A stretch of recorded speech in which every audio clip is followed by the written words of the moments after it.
Hi everyone, and welcome to another episode of the Wise Decision Maker Show, where we help you make the wisest and most profitable decisions. My name is Dr. Gleb Tsipursky, and I'm the CEO of Disaster Avoidance Experts, which produces the Wise Decision Maker Show. Today, we'll talk about the truth about work from home productivity. This is a major question and causing a lot of debates in companies of various sorts of organizations about whether workers should work in the office, whether workers should work fully remotely, whether they should work on a hybrid schedule. This is very important, of course, whether they are productive and where they are productive, where they are most productive. So are people productive in the office? Are they productive remotely? What does that mean? This is critical for leaders to make good decisions and for employees when they're trying to sway their leaders which decision to make. Now, the key is that having good productivity in our new post-COVID world requires the appropriate work arrangements. That doesn't mean simply snapping your fingers and saying, now we'll work fully remotely, or now we'll work in a hybrid modality, or now we'll work fully in the office. It means getting the work arrangements right. It's not simply where you work, but how you work that matters, the techniques that you use. And the traditional techniques that used to work in the office don't work so well for hybrid modalities and fully remote modalities, which is why some people have trouble getting their workers to be as productive as they could be. So that's kind of another tricky question. How productive are workers, and are you using the right techniques to actually get them to be productive? So let's think about which model is most productive. The office-centric model, where people spend 4 to 5 days in the office, the hybrid model, where people spend maybe 1 to 3 days in the office, or the fully remote model, where people spend no time in the office. Now, what we know overall from extensive research, from the shutdowns in March 2020, even the research from before the shutdowns, and continuing research on the companies that continue to work remotely, is that remote work, really fully remote work, boosts productivity a lot. Now, that doesn't mean that you should adopt fully remote work. That's not what I'm saying.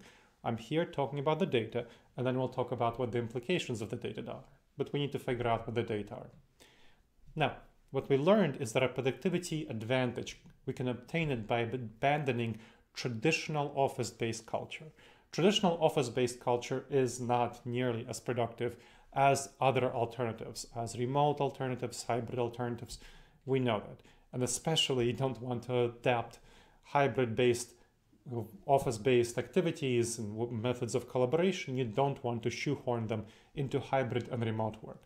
That simply does not work well. So these traditional collaboration methods are something to put aside. What we know is that remote and hybrid teams overall, even using these traditional methods, outperform office-centric teams, and they do so much better when you help them adopt best practices for hybrid and remote work, how to collaborate together effectively in hybrid and remote work. But even if you use office-centric methods, they outperform overall office-based teams. Let's talk about the facts. We know that the preferences of most employees are a combination of fully remote work and hybrid work. Something, depending on the survey, something like a third of all employees, 30 to 40%, want fully remote work. Somewhat more, maybe 40 to 50%, want hybrid work, meaning 1 to 3 days in the office, mostly closer to 1 day in the office. And then something like maybe 10 to 20% want office-centric work. And we're, of course, talking about knowledge workers, office-based workers, people who can work remotely all of their time. And even people who can't work remotely all of their time. Let's say they're a researcher, the R&D person who works in the office because they need to access physical equipment. They really maybe need to go to the office only once a week to access that equipment, and the rest of the research they can do at home. Now, the same has been found about even things that are very much person-based, like let's say nurses. Nurses, if you think about nurses, being in the hospital, right? No, not necessarily so. There's plenty of work that they do that's digital. So inputting various reports and so on that they can be doing from home. And so hospitals that have been flexible in allowing nurses to work some of their time from home have shown both increased productivity and increased retention, which is great. So work from home, we know, boosts productivity in a whole variety of areas. That's because it removes a lot of problems associated with the office. One of these is a lot of distractions. So people are quite distracted in the office. People are talking around them, especially in those open office environments, and they don't have a very comfortable environment. There's fighting over the thermostat. The food isn't great that they get. The sad office lunch is not a thing people enjoy. So that the sad office salad and just generally sad office lunch, not something that people enjoy. And so that is a problem. And another even bigger problem people report the in-office issues are kind of the second biggest issue. The biggest issue is the commute. People spend over an hour per day commuting. That's over an hour. So of actual and average driving time, that's over 50 minutes. And there is a bunch of time spent on preparing yourself to go out, putting on nice clothing, putting on makeup if you do that, putting on whatever other stuff, and then transitioning, getting all of your stuff together, transitioning from home, going to the office, getting yourself set up there, booting up your computer and so on, and then doing everything in reverse when you go home. That eats up over an hour per day. And we have very clear research that people are willing to spend more than a third of that time on their work, on their primary job, and whatever job you hire them to do, people are willing to spend that time. So that's a lot of time savings that people are investing into doing more work. The working from home offers people a flexible work schedule. Now, why is that beneficial for productivity? Well, because people have different levels of energy throughout their day. So different levels of energy. And the work environment in the office, that 9 to 5 environment with the various rhythms throughout the day, doesn't really suit many people. Some people are more, night owls, for example, and some people do better in the early morning. And they would prefer to get their work done, more intense work done, during those periods. And so that flexibility allows people to balance their work with their energy, and they're more productive, therefore. Another is balance with life. So when people work from home, they can be more flexible and they can do whether various house chores, taking care of their children, spending time with their family members during some of the time, the traditional 9 to 5 time, and then they can work earlier or later to make up some of that time. And we know that people are much more satisfied as a result of that and more engaged with their work, and therefore they work better. A happy worker is a productive worker. And an ability to focus. When you're at home, now this is not for everyone, there's a reason 10 to 20% of the people prefer to work full-time in the office. They don't have very good home environment setups. But if you have a reasonable home environment setup, you are much more able to focus than when you are in the office if you don't have your own private office space, which the vast majority of people don't. So they are more able to focus, partially because there's no noise, no distractions, partially because they're in a more comfortable, convenient environment that's set up the way they want. And that is surprisingly important when you look at what helps people be focused and concentrate. What about surveys? What do surveys say? Surveys of employees, so workers, say that 75% report they're equally or even more productive at home. So very high numbers of people are equally or more productive at home. 55% report they worked more hours from home than the office. So that's a bunch of people who worked equal hours. So that is really, really important for us to understand that we have very clear evidence from many surveys of employees from neutral organizations like the Harvard Business School, Gallup, Society for Human Resource Management, that show that employees are quite a bit more productive at home. And that's not only from surveys. We have that from employee management software, so measuring, tracking software that shows that employees are quite a bit more productive at home. And we have various experimental peer-reviewed research that takes individual case studies and shows that employees are quite a bit more productive at home. And we know that employers who are surveyed agree. So 94% of employers HR leaders in this case, said that work from home led to higher or equal productivity from employees. And this was a survey of 800 employers by the Society of Human Resource Management. So the Society for Human Resource Management looked at employers, HR leaders in this case, who know how productive their workers are because they can actually measure the numbers, given that they manage the human resources. And so we know that 94% said work from home led to higher or equal productivity for employees. So that is very good, and that is very important. What about academic research? Just mentioned briefly some academic research. Let's talk about it in more depth. There was a Stanford University study that measured work from home by employees. And it found that in May 2020, so after the shutdowns, couple of months, work from home employees, people who were spending the time working from home, were about 5% more efficient. So 5% more efficient in their jobs. What about later onward? Did that efficiency change? Did it go up? Did it go down? Well, people became more efficient at working from home, not less over time. In 2022, in 2 years later, by the summer of 2022, they were 9% more efficient, 9% more efficient than workers in the office. Why is that? Well, because people became better at working from home.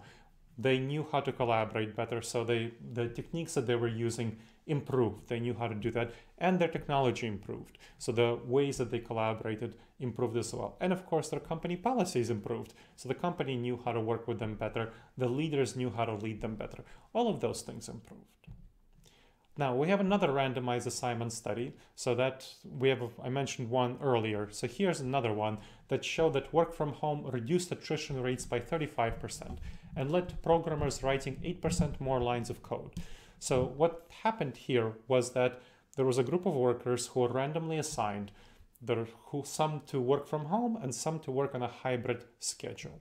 So some to work some to work full-time from the office and some to work on a hybrid schedule. So some spent some time working from home, some spent no time working from home. And the people who spent some time working from home, so on a hybrid schedule, they showed that their attrition rates was greatly reduced by 35%. 35% better retention. That's a wonderful, wonderful number. And then it led to more productivity. So this was comparing productivity of programmers, marketers, and financial staff. And so these were the people who were randomly assigned. We know for all of them attrition dropped, and we can very objective measure of productivity for programmers. It's a little bit harder to measure it for the financial staff or marketing staff, but we know that for programmers, writing lines of code is a traditional measure of productivity. And that productivity improved by 8% because these programmers spent some of their time working from home. Very important and very valuable study. Now, another thing to think about is that there's been increased investment and support of working from home. That's one of the reasons why people became 9% more productive at working from home by May 2022, by the summer of 2022, compared to May 2020. There was a University of Chicago study that showed that work from home will stick around due to these investments, both individual and company investments. Individuals, on average, spend over 14 hours and $600 to adapt to working from home. So that's a pretty sizable investment if you think about it, 14 hours and $600.